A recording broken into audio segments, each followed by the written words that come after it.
I'm Florence, 28 female. I live alone in a city apartment that I own, a small testament to a decade of quiet, relentless work in the world of finance. My life is structured and predictable, a fortress I built to protect myself from the chaos of my past.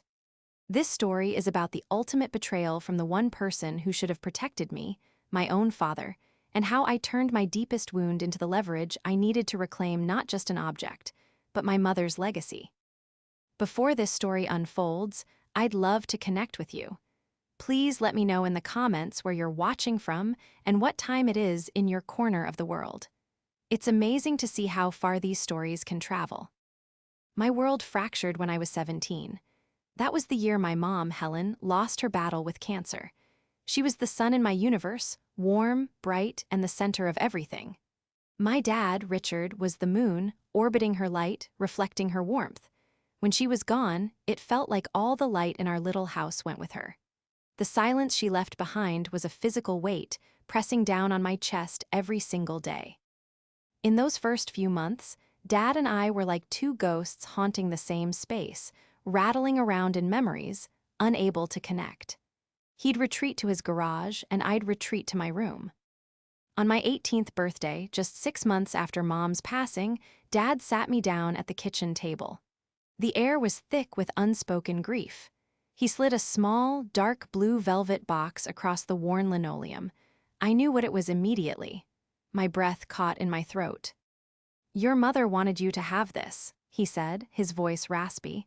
"She said to give it to you on your 18th. A welcome to womanhood, she called it." I opened the box, and there it was, her engagement ring. It wasn't a massive, flashy diamond. It was an elegant, vintage piece from the 1920s, a modest but brilliant cut center stone flanked by delicate sapphires, set in a platinum band intricately carved with tiny leaves. It was unique, timeless, and so completely her. My grandfather had bought it for my grandmother, who gave it to my dad to propose to my mom. It was more than a piece of jewelry. It was a symbol of our family's love story, a direct line to the woman who was my entire world. Tears welled in my eyes as I slipped it onto my finger.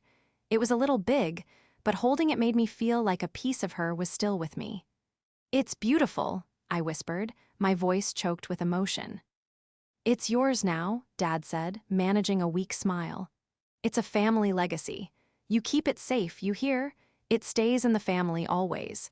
That was my promise to her, and now it's my promise to you." That promise became my anchor. The ring was my most prized possession. I didn't wear it every day. I was too terrified of losing it. I kept it in its velvet box, tucked away in a locked drawer in my desk. Sometimes, late at night when the grief was too much to bear, I would take it out, its cold weight a comforting presence in my palm. I'd trace the delicate carvings and imagine my mom's hand, remembering how she'd twist it on her finger when she was thinking. It was my connection to her, a tangible piece of her love that death couldn't erase. About a year later, my dad started dating again. Her name was Brenda. She was a lot, loud where my mom was quiet, flashy where my mom was elegant. Brenda had a daughter, Tiffany, who was 2 years younger than me. They moved in within 6 months, and our quiet house of grief was suddenly filled with the scent of cheap perfume and the sound of reality TV. Brenda redecorated, replacing my mom's gentle floral patterns and warm woods with faux leopard prints and glass tables. My mom's memory was being systematically erased, painted over in beige and gold. I tried to be understanding. My dad deserved to be happy, I told myself, but it felt like a betrayal. It felt like he was in a frantic rush to fill the void my mom left, not with healing, but with noise. Brenda and Tiffany were that noise. Tiffany was the epitome of a spoiled teenager. She treated our home like a hotel and me like an inconvenient piece of furniture. She'd borrow my clothes without asking and return them stained, if at all. She saw the quiet respect I had for my mom's things as a weakness to be exploited. One afternoon, I came home to find her in my room holding the blue velvet box. My heart leaped into my throat. "What are you doing?" I demanded, snatching the box from her hand. She just rolled her eyes. "Chill out, I was just looking. It's pretty, I guess. Kinda old-fashioned, though." "It's my mother S," I said, my voice shaking with anger. "It's private. Stay out of my room and away from my things." She scoffed and flounced out, but the incident left me rattled. I started sleeping with the ring box under my pillow. It felt like the last piece of my mom I had left to defend. My dad, when I told him about it, just sighed and said, "Florence, you have to TR. Why, to get along? We're a family now." But we weren't a family. We were a man desperate to escape his grief, a woman and her daughter who saw him as a meal ticket, and me, the ghost of the life that came before. That ring wasn't just a gift, it was the last piece of that life, a promise made in grief. And I would guard it with everything I had. The transition from a house of 2 mourners to a blended family of 4 was anything but smooth. It felt less like a blend and more like an invasion. Brenda and Tiffany's arrival was swift and total. My mom's favorite armchair, the one with the worn-down arms where she used to read to me, disappeared one weekend, replaced by a sterile, white leather monstrosity Brenda found on sale. The garden my mom had lovingly tended, a vibrant explosion of roses and lavender, was paved over for a new patio because Brenda found gardening dirty.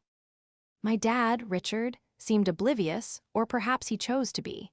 He was so desperate for the semblance of a happy, bustling home that he accepted every change with a placid nod. He craved the noise and chaos because it drowned out the silence my mom had left behind. He saw Brenda's garish redecorating as breathing new life into the place. I saw it as a systematic erasure of my mother. Tiffany was the worst part. She was entitled and lazy, with a casual cruelty that she reserved just for me. She seemed to resent my very existence, as if I were a living reminder that she and her mother were the replacements, not the originals. She went through my things, used my laptop without permission, and constantly made passive-aggressive comments about my mom. "Oh, your mom liked this kind of music?" she'd sneer, changing the radio station. "It's so dated." My dad's mantra was always, "Be the bigger person, Florence, make an effort." So I tried, I really did. For him, I'd bite my tongue when Tiffany would leave a sink full of dirty dishes. I'd smile politely when Brenda would serve a microwaved dinner on my mother's fine china, something Mom saved for special occasions. I kept telling myself it was temporary. I was starting college in the fall, moving into a dorm. I just had to survive the summer. My safe haven was my room, the one space they hadn't yet dared to completely overhaul. And within that room, my most sacred object was the ring. It was my secret source of strength. Holding it, I could almost hear my mom's voice, telling me to be strong, that this too shall pass. The promise Dad made to me, that the ring would stay in the family, always, was a lifeline. It meant that no matter how much Brenda and Tiffany changed the house, they couldn't touch the core of what our family had been. The breaking point came a few weeks before I was set to leave for college. Tiffany was obsessed with her upcoming senior prom. It was all she talked about. The dress, the shoes, the limo. Brenda was fueling the obsession, determined for her daughter to be the belle of the ball. The problem was, their tastes were far more expensive than Brenda's part-time spa salary or my dad's fluctuating income as a used car salesman could support. One evening, I overheard them arguing in the kitchen. Brenda's voice was sharp and whining. "Richard, she has to have the dress. It's a once-in-a-lifetime event. All her friends are wearing designer gowns." "Brenda, we can't afford a $600 dress," my dad said, his voice weary. "Business has been slow. We just paid for the car repairs." "So sell something," she snapped. "What about that old watch of your father's? You never wear it." "That's my father's," he said, a note of finality in his tone. "I'm not selling it." The conversation ended there, or so I thought.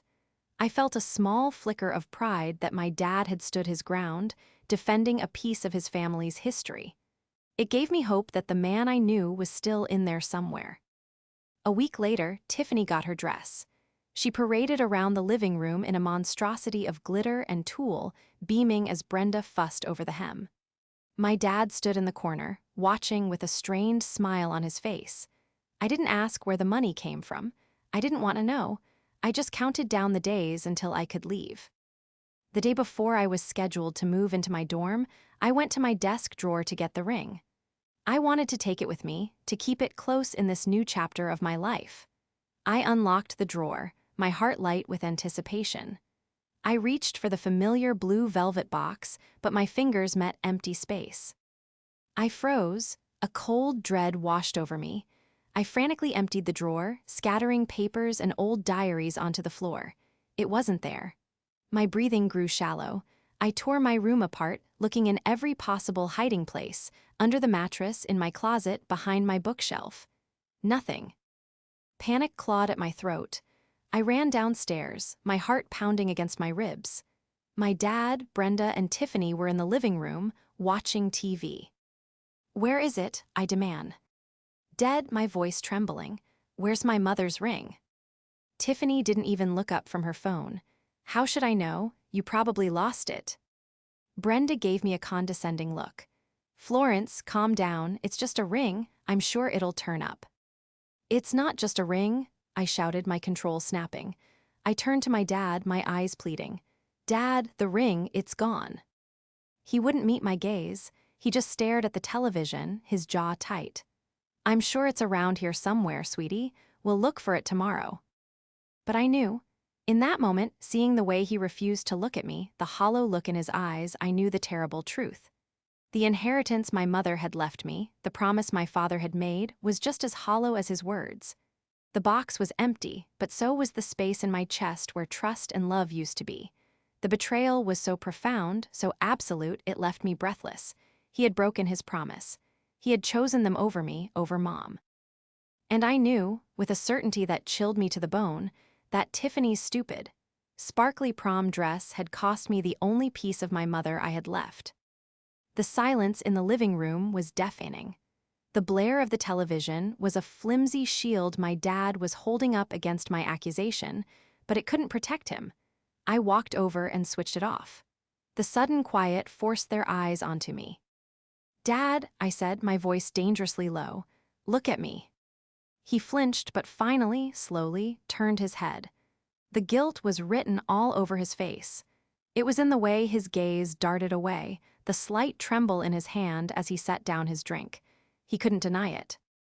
"The prom dress," I whispered, the pieces clicking together with sickening clarity. "You sold it for her prom dress." Brenda scoffed, a sharp, ugly sound. "Don't be so dramatic. Your father took out a small loan. He would never sell your mother's ring." She was a terrible liar. Her eyes were cold and hard, a stark contrast to the feigned concern in her voice. Tiffany, however, wasn't as skilled in deception. A flicker of something, guilt, fear, crossed her face before she masked it with her usual sullen defiance. She sank deeper into the couch cushions, making herself small. "A loan," I repeated, my gaze fixed on my father. "Is that what you're calling it? Let me see the receipt for the dress. Let me see the loan papers." He crumbled, his shoulders slumped, and he buried his face in his hands. "Florence, I was going to get it back," he mumbled into his palms. "I just needed the money for a little while. The salesman's commission I was counting on fell through. Brenda was upset, Tiffany was crying every day, I didn't know what else to do." Every word was a hammer blow. He hadn't just sold the ring, he'd sold it and lied about it, letting me believe it was simply lost.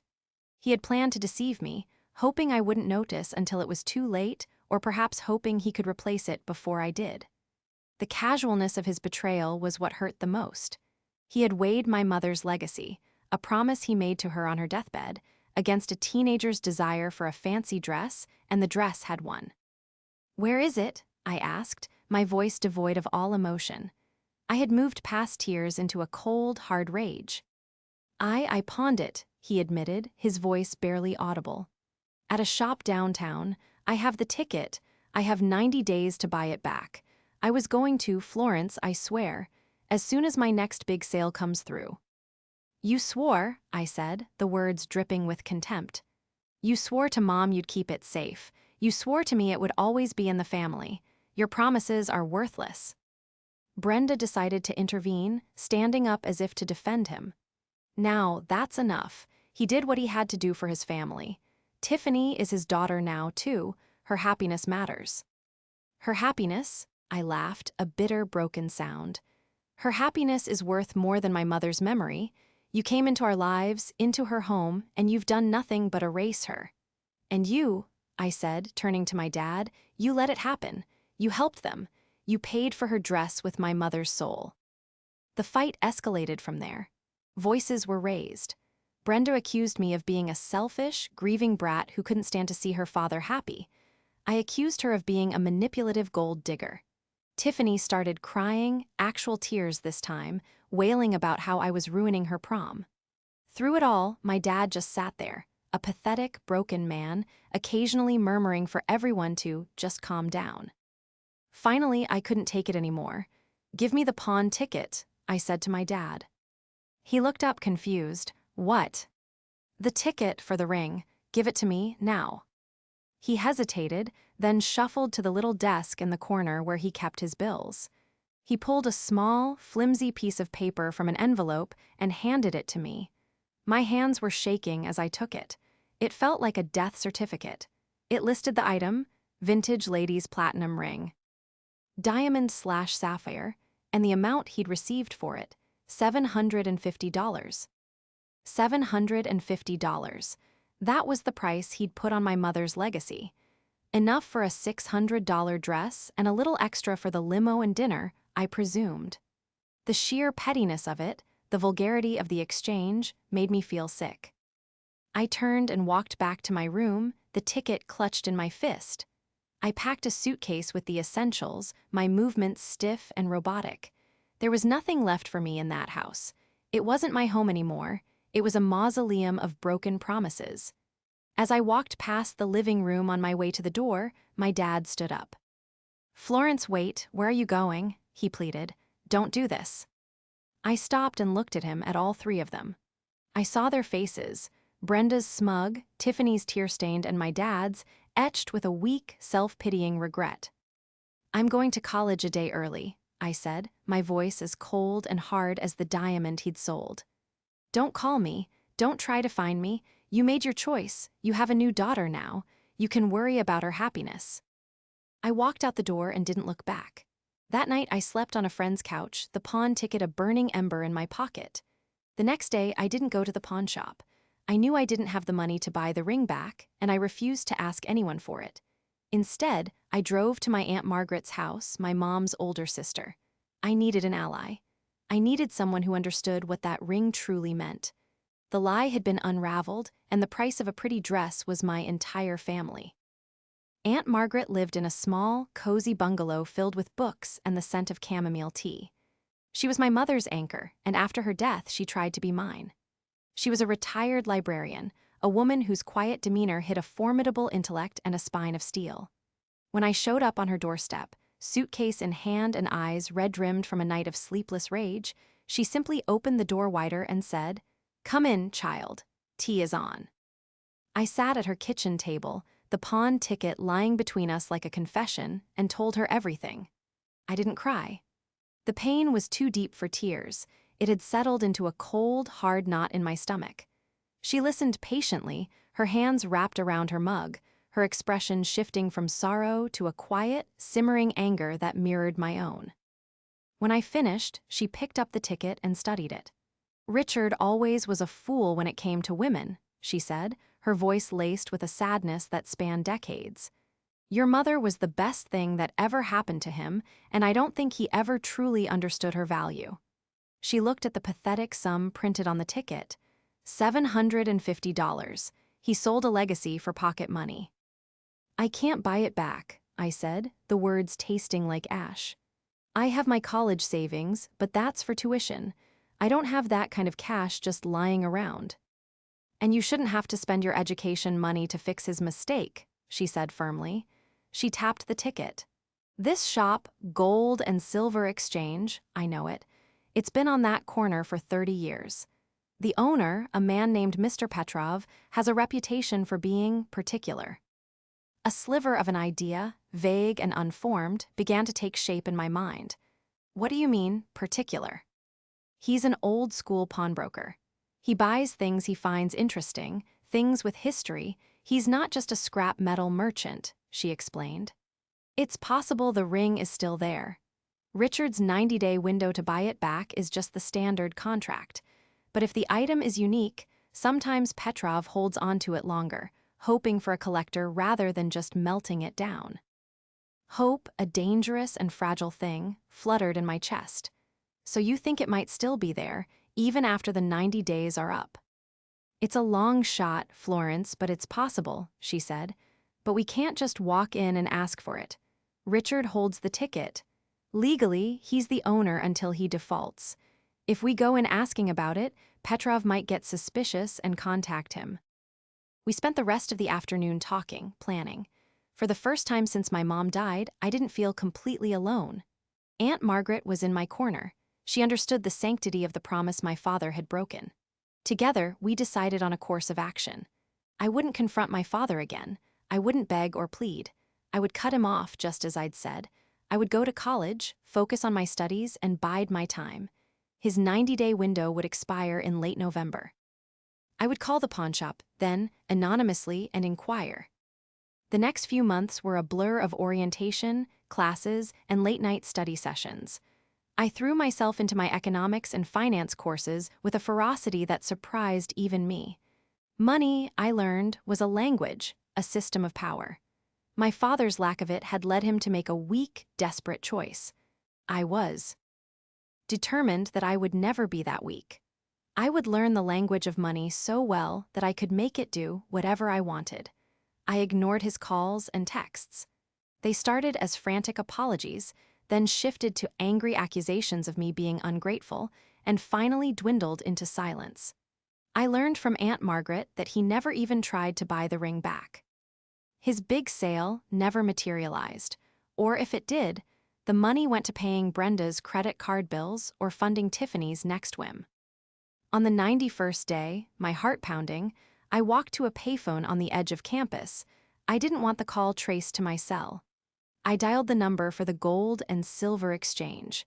An old man with a thick Eastern European accent answered. "Hello?" I asked, my voice disguised. "I'm calling to inquire about a piece of jewelry you might have had in your inventory. A vintage 1920s platinum ring with a center diamond and side sapphires." There was a pause. "We have many rings, miss. Do you have a ticket number?" "No, I don't," I said, sticking to the plan. "I believe a family member may have pawned it some months ago and was unable to redeem it. It's an heirloom. I'd be willing to pay a fair price to get it back." I could hear him shuffling through papers. "Ah, yes, the carved band, a very lovely piece. A shame, the ticket expired yesterday." My heart sank. "So it's been sold or melted down?" No, he said quickly. "A piece like that you don't melt, it has character. It is in my display case. For sale."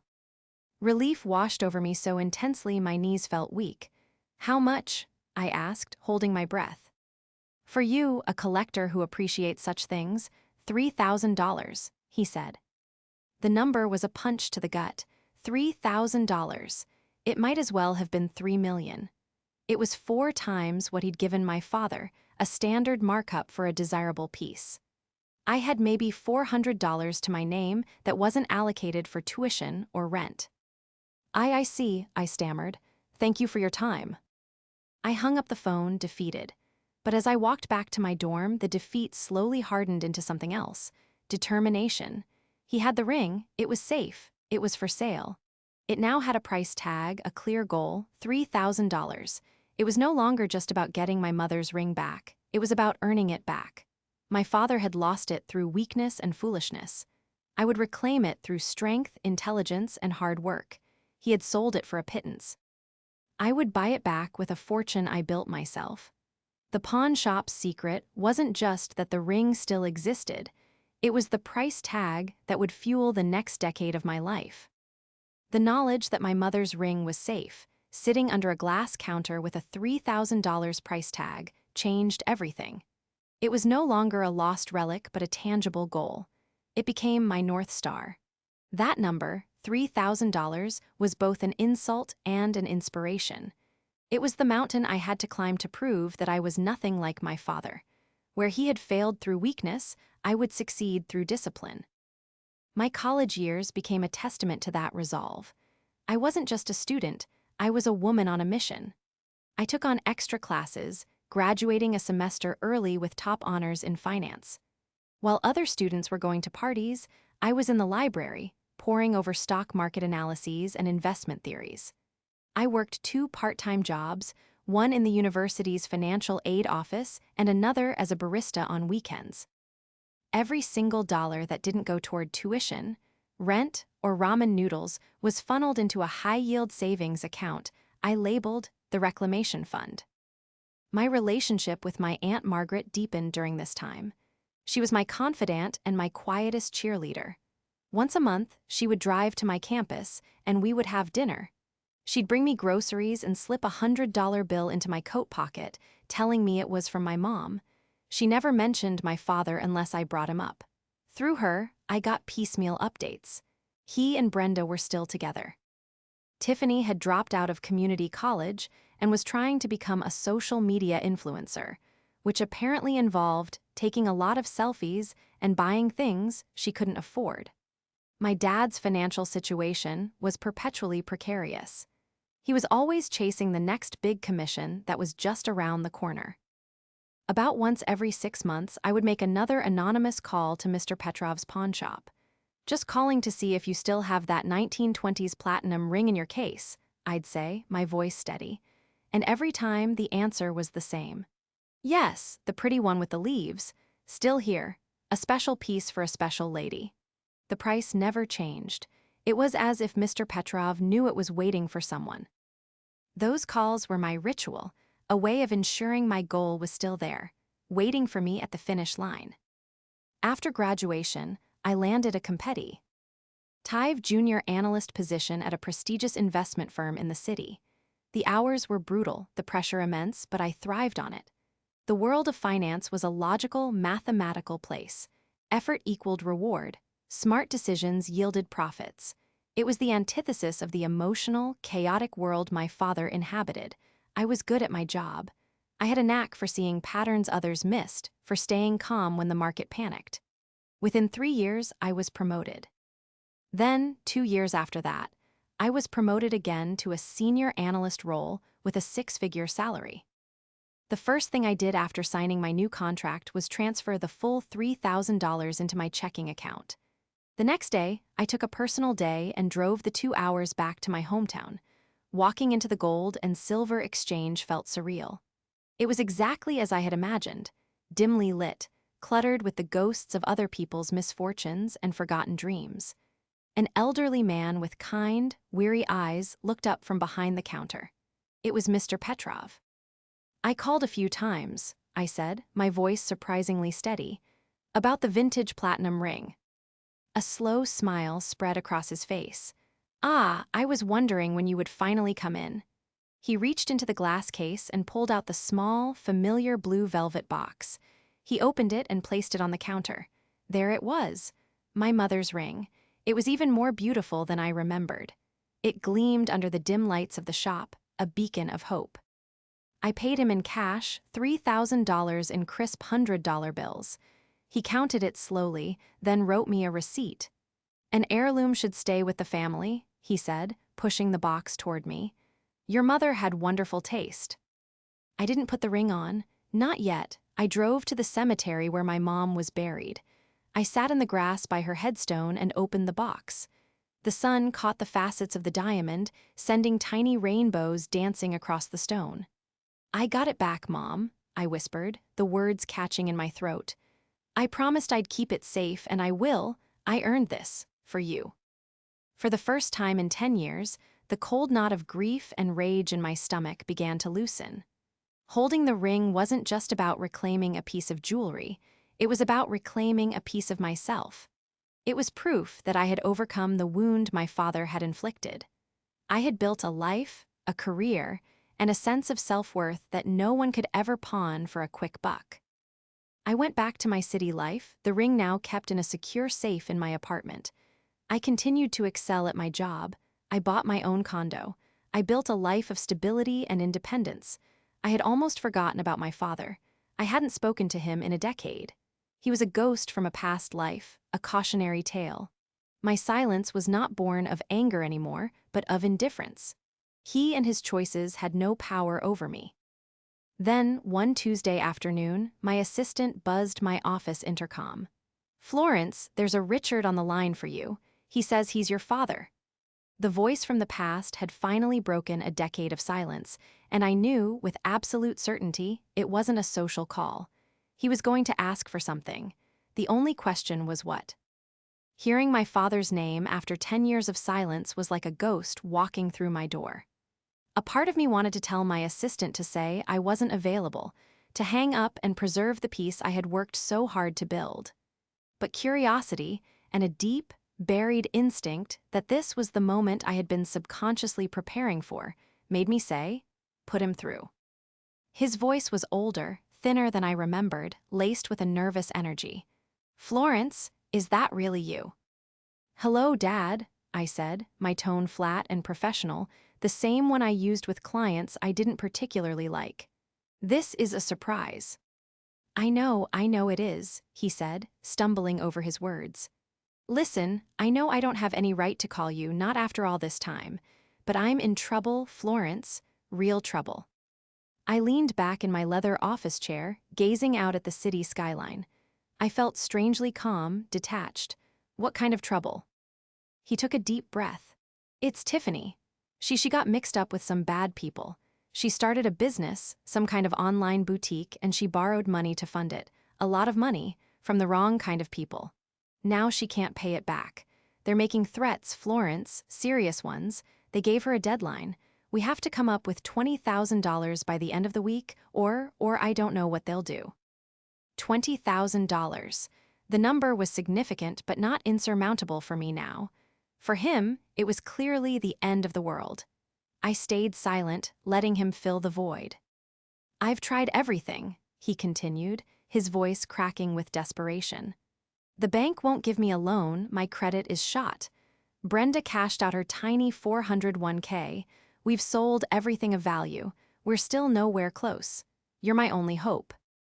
I know you're doing well. Your Aunt Margaret, she mentions it sometimes. Please, Florence, she's your stepsister." "She is not my sister," I said, the words sharp and cold. "She is the daughter of the woman you chose over me and my mother's memory.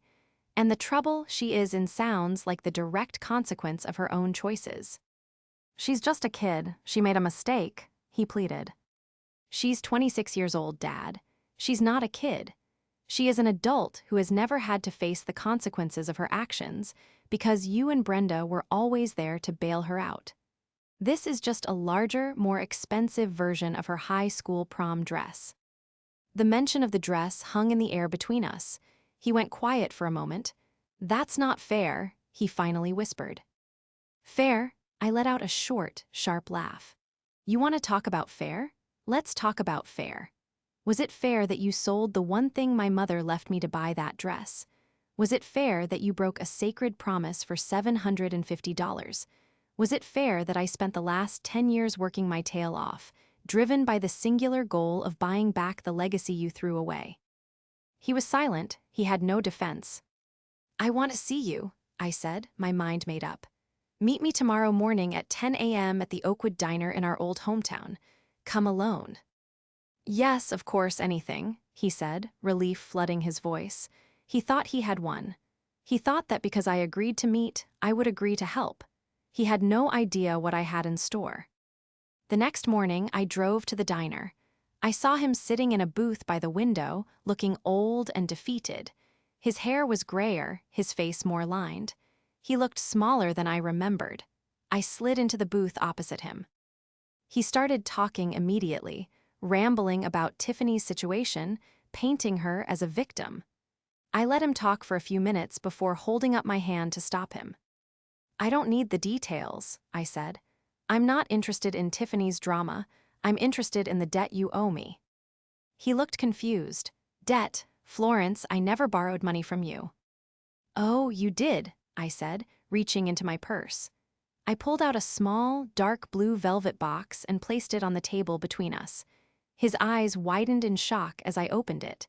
Inside, my mother's ring glittered under the diner's fluorescent lights. "How?" he stammered. "I thought it was gone forever." "It was never gone," I told him. It was waiting, in a pawn shop. I bought it back myself years ago for $3,000. But that's just the principle. I'm a financial analyst, Dad. I understand the time value of money. That $3,000, invested over the 8 years since I bought it, with a conservative market return, it would be worth quite a bit more today. Let's not even get into the emotional damages. I leaned forward, my eyes locking onto his. You're asking me for $20,000 to save the girl whose happiness you valued more than my mother's legacy. A legacy I had to buy back with my own sweat and tears. So here is my offer. I will give you the $20,000. Hope surged in his eyes. Oh, Florence, thank you, I knew. I'm not finished, I interrupted. I will give you the money, but it's not a gift. It's a trade. You give me the ring and I will give you this money, except you don't have the ring anymore. I do. So you will buy the ring from me for $20,000. You will buy back my mother's legacy, for me, at the price of your stepdaughter's latest mistake. The color drained from his face as he understood. I was offering him the money, but on my terms. I wasn't saving Tiffany. I was forcing him to finally, officially, put a price on what he had thrown away. He had to acknowledge that his betrayal had a cost, and that cost was exactly what he needed today. The debt had come due. My father stared at me, his mouth slightly agape. The noisy chatter of the diner faded into a dull roar in the background. For a long moment, he seemed incapable of processing what I had said. He looked from my face to the ring in its box, then back to my face. The hope that had illuminated his features just moments before was extinguished, replaced by a dawning horror. That's cruel, Florence," he finally managed to say, his voice a hoarse whisper. "Is it?" I replied, my voice calm and even. "I see it as perfectly balanced. A transaction. You need $20,000 to fix a problem caused by the family you chose. I have $20,000, but before I part with it, I need you to acknowledge the value of what you discarded. You sold this ring for a pittance to buy a dress. Now, you will buy it back from me for a fortune to pay a debt. It's poetry, don't you think?" He shook his head, looking down at his hands on the table. "I can't believe you'd do this. She could get hurt. This is your family." "You stopped being my family the day you let me walk out that door 10 years ago with you." "Tia fight," I stated, my voice unyielding. "You made your bed, Dad, you, Brenda, and Tiffany. You created a world for yourselves where actions have no consequences because you just figure something out. You'd pawn a memory, you'd make a promise you couldn't keep. Well, the bill has arrived. The consequence is here, sitting right in front of you." He was trapped and he knew it. His desperation for the money was a tangible thing, a rank odor of fear. He had no other options. He could refuse my offer out of pride, but that would mean facing whatever danger Tiffany had courted. Or he could swallow his pride, accept my terms, and in doing so, participate in a symbolic act of penance that I had orchestrated. "Why are you doing this?" he asked, his voice filled with a pathetic sort of pleading. "Is it just to punish me?"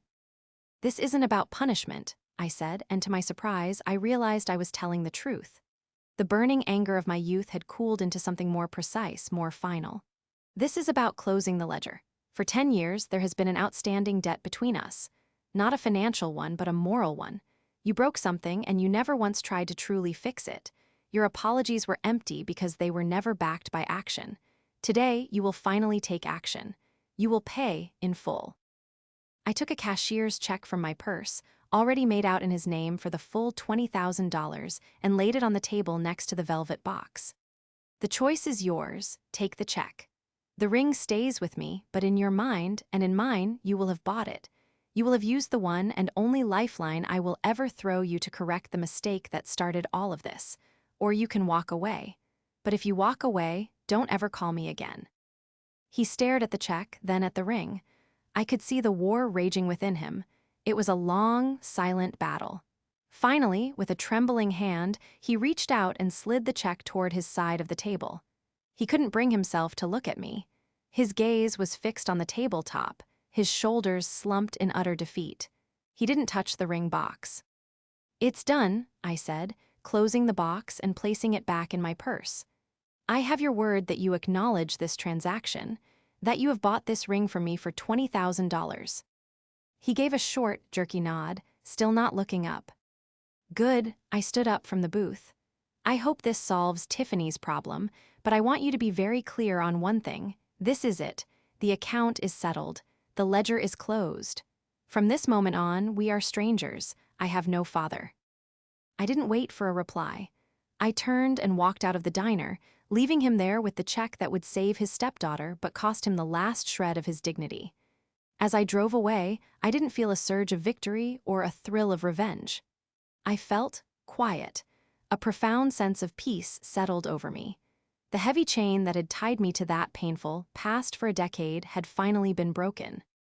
I went home to my apartment, took the ring from my purse, and for the first time slipped it onto my finger. It fit perfectly now. It wasn't an anchor to the past anymore, or a symbol of a goal I had to reach. It was just a beautiful ring, a mother's gift, a legacy reclaimed not through anger but through strength. The debt was paid, the books were balanced. My mother's memory was finally safe, and I was finally free.